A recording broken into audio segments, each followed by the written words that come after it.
Salut à tous, je vous reviens aujourd'hui dans une nouvelle vidéo qui sera un point lecture.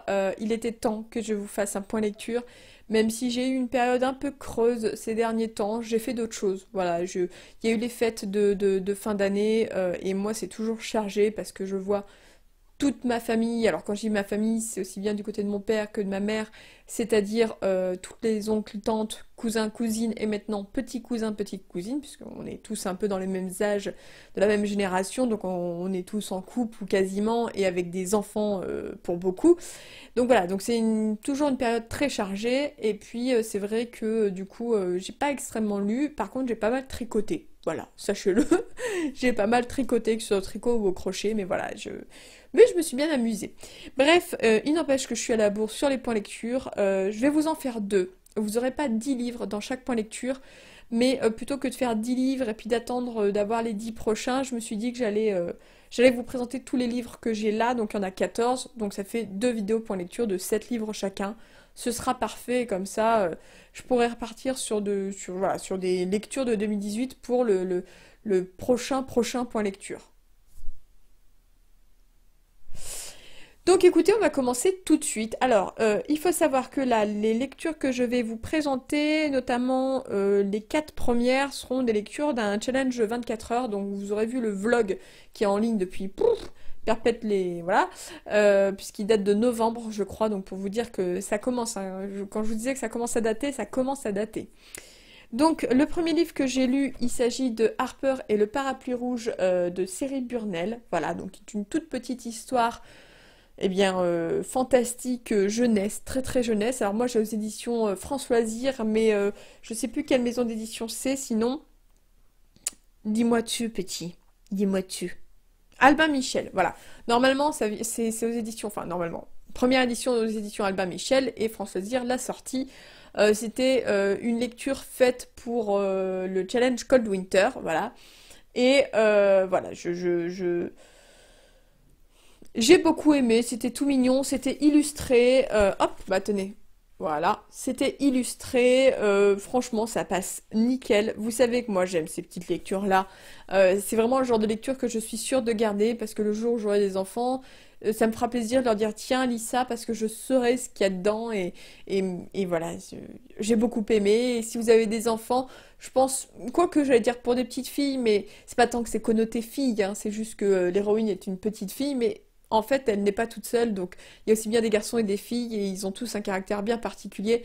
Donc au final, voilà, n'importe qui peut le lire, garçon ou fille, tous les âges aussi, et en plus ça parle de chats, donc les amoureux des chats vont aimer, je pense. Pendant ce challenge, j'ai lu un tome 2, et un peu plus tard, j'ai lu le tome 3 de la même saga, donc je vous les présente les deux en même temps. Il s'agit du tome 2. Alors, le tome 2, c'est The Mistake et le tome 3, c'est The Score de Off Campus. Donc, on est sur de la romance new adulte avec de la fesse, quand même, il faut bien le dire, de Elle Kennedy. J'ai vraiment dévoré ces bouquins. J'avais bien aimé le tome 1, je vous l'ai présenté il n'y a pas si longtemps non plus. Et quand j'ai cherché une lecture, enfin, j'ai cherché des lectures relativement faciles à faire en 24 heures dans le challenge, je me suis dit, tiens, je vais me prendre le tome 2, et j'ai tellement adoré le tome 2, je voulais tellement lire le tome 3 que je me le suis acheté peut-être un ou deux jours après, et que je l'ai lu, ouais, même pas une semaine après, quoi, quelques jours après.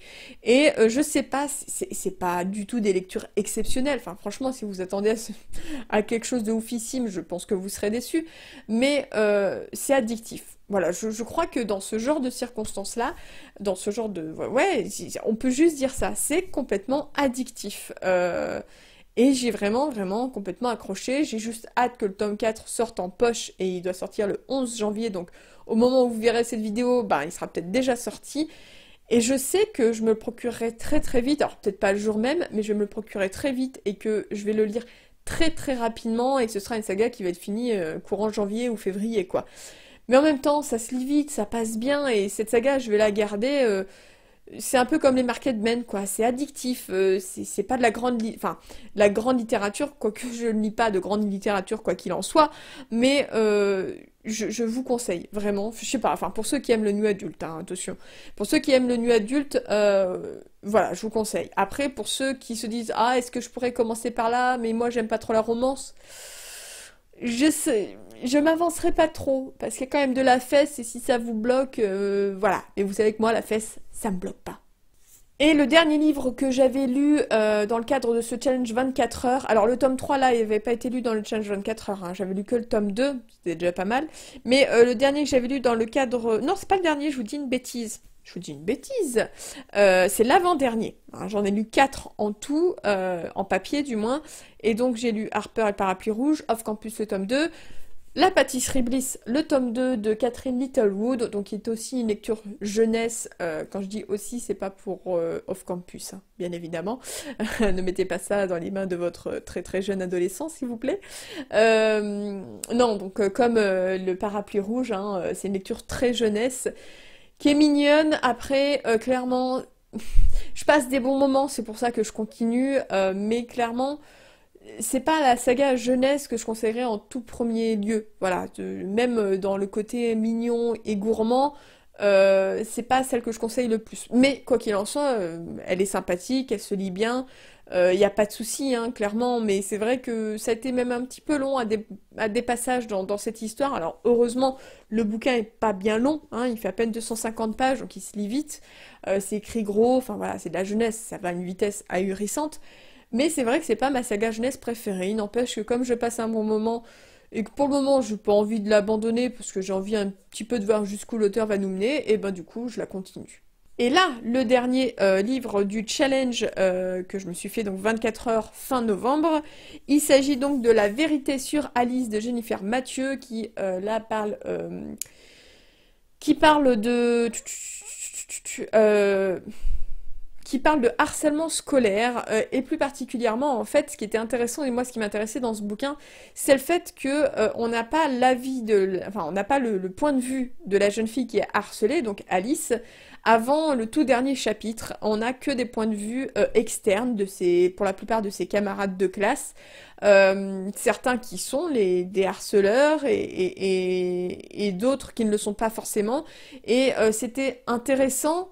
Et en même temps, j'ai trouvé que la fin était assez lisse. Finalement, c'est un peu en mode... Enfin, je ne veux pas vous dire la fin, mais j'ai trouvé que c'était un petit peu facile comme fin, un petit peu lisse, et que certes... Enfin, que le but de ce bouquin qui est de dénoncer le harcèlement scolaire et le fait que finalement tout ça prend une ampleur alors que tout part d'une rumeur fausse, d'une personne parce que il n'assume pas ce qui s'est, enfin, il n'assume pas un moment, et que du coup, plutôt que de dire ah non c'est ma faute, ou ah non ça pourrait être ma faute, parce que dans ce bouquin c'est pas forcément la faute de ce personnage-là, eh bien il va lancer une rumeur qui va prendre une ampleur folle, et c'est comme ça que des fois le harcèlement scolaire peut débuter. Le truc c'est que la fin ça se termine bien. Alors je vous dis pas que je voulais une fin qui se termine mal, j'avoue que je ne suis pas fan des fins qui se terminent mal, mais disons que j'ai eu l'impression vraiment que l'auteur, elle a voulu être un petit peu en mode ah, c'est quand même des adolescents, on va y aller doucement, vous voyez. Et la fin se termine bah bien. Si, ça se termine bien. Du coup, il y a des personnages qui se disent ah bah finalement, je l'ai peut-être mal jugé. Et puis, enfin, je suis un peu déçue quand même de cette fin. Très sincèrement, j'ai trouvé vraiment lissée, et je pense que ça aurait eu bien plus d'impact si, alors sans dire que ça pousse la jeune fille au suicide, hein, parce que c'est pas le cas heureusement dans tous les contextes de harcèlement scolaire, mais ça aurait été bien aussi de montrer vraiment les répercussions psychologiques sur cette jeune fille, qui finalement, on a l'impression que finalement, à la fin, la jeune fille, enfin, ça a été dur pour elle, tout ce passage-là, mais à la fin, oh, finalement, c'est vrai que tout est bien qui finit bien. Moi, j'ai un peu ressenti comme ça, voilà. Et ce que je regrette aussi, c'est la place des adultes dans cet ouvrage. Comme si, finalement, tous les adultes étaient en mode non, non, non, je vois rien, je n'entends rien. Je sais pas comment ça se passe aux États-Unis, mais nous en France, alors certes, je vous dis pas que tous les adultes sont compréhensifs et sont à l'écoute, etc., etc. Il y en a même, je pense très sincèrement, qui accentuent, hein, le harcèlement scolaire à travers leurs enfants ou je ne sais quoi. Mais pour avoir travaillé en collège, j'étais conseillère d'orientation psychologue. Croyez-moi que, en tout cas, moi, dans tous les collèges, enfin, dans la plupart des collèges, je peux pas dire tous, mais dans la plupart des collèges où j'ai travaillé, les chefs d'établissement, les CPE et même certains profs, hein, prennent cela très très à cœur, et quand il y a une suspicion de harcèlement scolaire envers un élève, que ce soit l'élève lui-même ou un autre élève qui le dit, ou parce qu'on se rend compte que cet élève-là, il est souvent malmené, etc., on fait attention à ça, mais très sincèrement.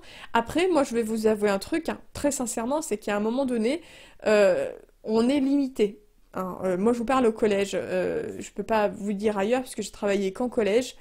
Mais moi, ça m'est arrivé d'être frustrée dans une situation de harcèlement scolaire avec un jeune garçon qui a été commencé à être harcelé dès la sixième parce qu'il avait un physique un peu ingrat, avec des grandes oreilles décollées, petit, une voix fluette, etc.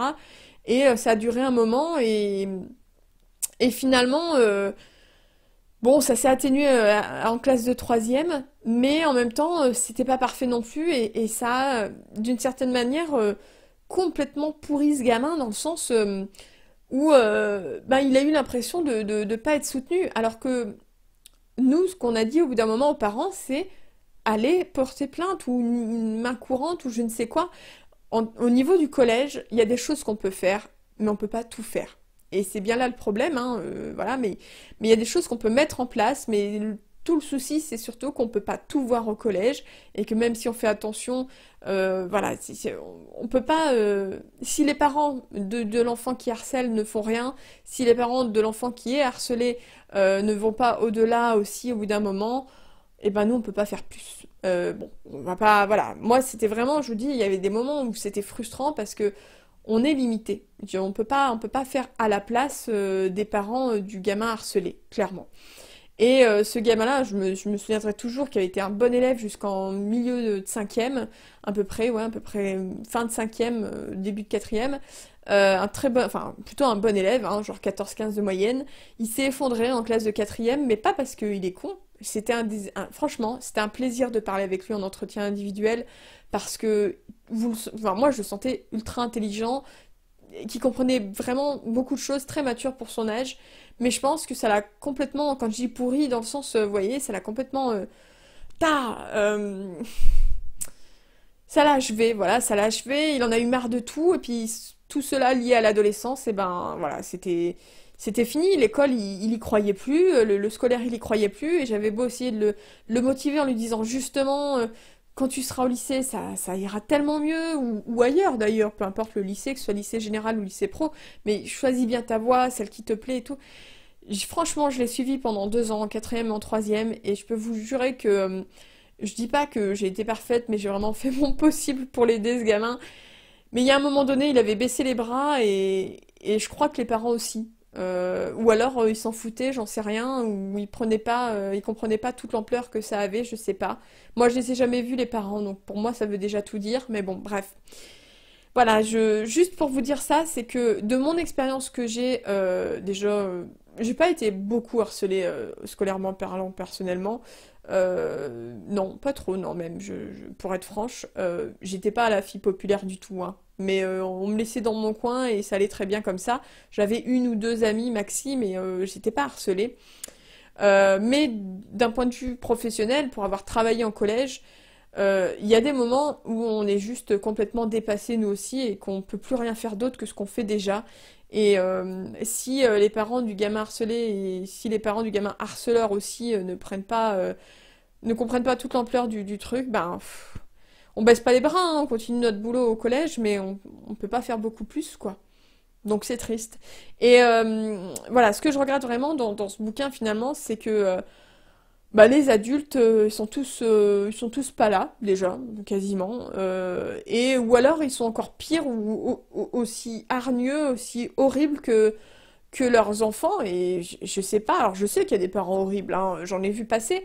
Mais je me dis, c'est pas possible. Il y a un moment donné, mon gamin, il vient me dire, ouais, c'est une connasse, machin et tout. Je me dis, bon, est-ce que réellement, elle a fait ça? Est-ce que c'est pas une rumeur? Enfin, je veux dire, je sais pas, enfin... C'est ça, j'ai déjà dit à des parents en entretien en mode, mais il faut pas croire tout ce que vos enfants vous disent. Enfin, je dis pas que tous les ados sont des menteurs, hein, mais même sans vouloir spécialement mentir, les ados ça déguise la réalité pour pas se faire punir, pour une X ou Y raison, sans que ça en fasse des gamins psychopathes ou sociopathes ou je ne sais quoi, mais juste, c'est ça, c'est l'adolescence. Enfin, on l'a tous fait, quoi. Et ça me sidère que les parents oublient à ce moment-là que eux-mêmes l'ont fait.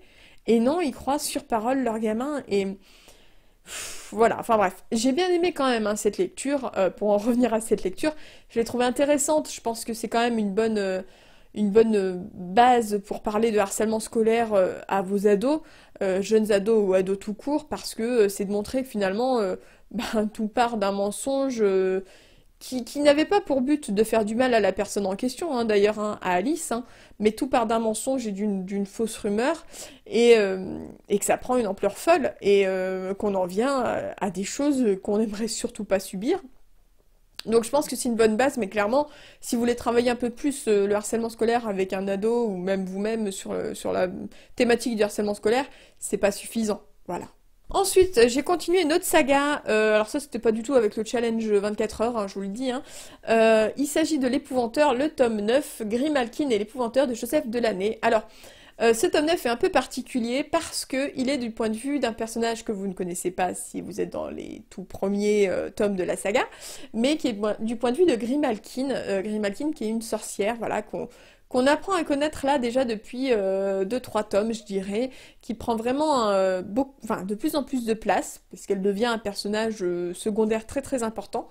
Alors même qu'avant, je ne saurais pas vous dire à partir de quand elle est citée dans le bouquin, mais très rapidement elle est citée dans les peut-être le tome 2, 3, mais comme un personnage assez lointain. Et elle prend énormément d'ampleur et j'en suis ravie parce que j'aime beaucoup, beaucoup, beaucoup ce personnage qui montre aussi, et c'est ce que j'ai aimé c'est ce que j'aime au fur et à mesure de la lecture de cette saga, c'est que, je vous l'ai déjà dit, ça devient de plus en plus sombre et surtout, c'est de moins en moins manichéen en mode les sorcières et compagnie, c'est les méchants, les épouvanteurs et les humains, c'est les gentils.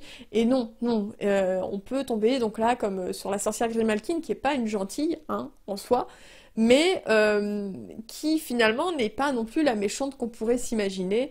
Et là, on a son point de vue tout le long du livre, et c'était juste trop bien. Mais vraiment, mais je sais pas si on aura d'autres fois le point de vue de Grimalkin, ça m'étonnerait. Mais je crois que le tome 12, j'ai vu que c'était par rapport à Alice. Et alors oui, une autre Alice. Et je me dis que du coup, ce sera peut-être son point de vue et ce serait cool. Mais voilà, en tout cas, franchement, je vous conseille. Et là, on est sur une vraie course-poursuite dans ce tome 9, avec énormément d'action. Et des choses un peu glauques, je pense que si j'avais été gamine, vous voyez, je sais pas quel âge c'est pour... Enfin, ils mettent pour lecteur averti, mais même, j'aurais eu 10 12 ans, vous voyez, je pense que j'aurais trouvé des trucs un petit peu dégoûtants. Bon, actuellement, à 28 ans, ça va, je gère. Mais, franchement, plus ça va, et plus j'aime cette saga, et j'ai été un peu étonnée parce que je savais pas en commençant ce tome 9 que on n'aurait que le point de vue de Grimalkin et qu'en plus on allait absolument jamais croiser Tom et l'épouvanteur, hein, nos deux personnages principaux de tout le long, tout le reste de la saga, on les croise à aucun moment dans ce tome 9, mais ça m'a pas manqué. Je les adore ces personnages-là, mais clairement ça m'a pas manqué parce que j'étais tellement à fond avec Grimalkin. On croise un peu Alice, mais voilà, c'était juste trop trop bien. Et allez-y, si vous hésitez encore, essayez de passer les deux trois premiers tomes qui sont quand même bien, hein. Moi, je les avais bien aimés, mais clairement, c'est un peu comme les Harry Potter, je le répète, mais dans le sens où quand vous prenez le tome 1 et le tome 2 d'Harry Potter, alors certes, il y a des choses assez sombres, mais c'est encore très jeunesse, et puis à partir du tome 3, ça commence à verser dans quelque chose de bien plus sombre, et à partir du tome 4, là, ça commence vraiment à être bien, bien, bien sombre dans Harry Potter. Bah là, c'est à peu près ça, sauf que c'est une saga un peu plus longue, quoi. Et je vais finir avec un abandon. Oui, ce sont des choses qui arrivent, et vous aurez un autre abandon dans le deuxième point lecture qui suivra. Alors, c'est un abandon parce que j'ai vraiment pas accroché aux premières nouvelles et que j'ai aucune envie de continuer, pour être sincère. Il s'agit de Histoire de fantômes d'un collectif, hein. Là, il y a Hoffman, Mérimée, Gauthier, Poe, Pushkin et Gogol dans ce tome 1 d'Histoire de fantômes. Et j'ai lu, je crois... alors, j'ai lu lesquelles déjà? J'ai lu celle de Hoffman, de Mérimée et de Gauthier. Donc, j'ai pas lu celle d'Edgar Poe, Pushkin et Gogol. Alors, oui, vous allez me dire, oh mon Dieu, il faut peut-être que tu lises... Enfin, moi, mon but, c'était de lire celle d'Edgar Poe. mais ça m'a tellement démotivée, je crois que voilà. Donc je préfère en fait arrêter ce collectif, enfin ce recueil de nouvelles d'histoires de fantômes, parce que je m'attendais quand même à voir des choses, certes, assez vieillottes, mais un peu effrayantes ou quoi, et il y en a certaines, j'ai vraiment pas vu l'intérêt. Et voilà, sincèrement, j'ai pas accroché du tout. Edgar Poe, du coup, je veux pas le lire via ce recueil de nouvelles parce que j'aurais trop peur d'être dans ma tête, dans mode ah ouais, mais le reste est tellement nul que je vais détester aussi, enfin, je vais pas aimer celle d'Edgar Poe. Je préfère, du coup, je pense, pour ce bouquin-là, soit je vous le ferai gagner, soit je le mettrai en boîte aux livres parce que, bon, vu le prix que je l'avais acheté, et ouh, punaise, prix 12,60 €, prix 3,50 €. Ouais, ouais, ça va quoi. Moi, je crois que j'ai dû le payer 1 € parce que je l'avais trouvé en brocante. Euh, je sais pas encore. Si ça vous intéresse, dites-moi, je le garde pour faire un gain concours. Sinon, je le mettrai en boîte aux livres, à mon avis. Et Edgar Allan Poe, je ne mets pas de côté le fait que je souhaite toujours le découvrir et le lire. Mais je pense que soit je passerai en e-book pour le tester, et puis sinon m'acheter un bel ouvrage de lui ou un recueil de nouvelles que de lui, je sais pas. Mais très sincèrement, voilà, Hoffman, Mérimée, Gauthier, ça l'a pas franchement fait avec moi. Donc du coup, voilà, j'ai tout stoppé. N'hésitez pas à me dire si cet ouvrage vous intéresse ou pas. Et puis, ben, s'il vous intéresse, je vous le mets de côté. Et voilà, c'est tout pour cette vidéo point lecture. J'espère qu'elle vous a plu. Et ben écoutez, je vous dis à bientôt dans une nouvelle vidéo. Bye bye.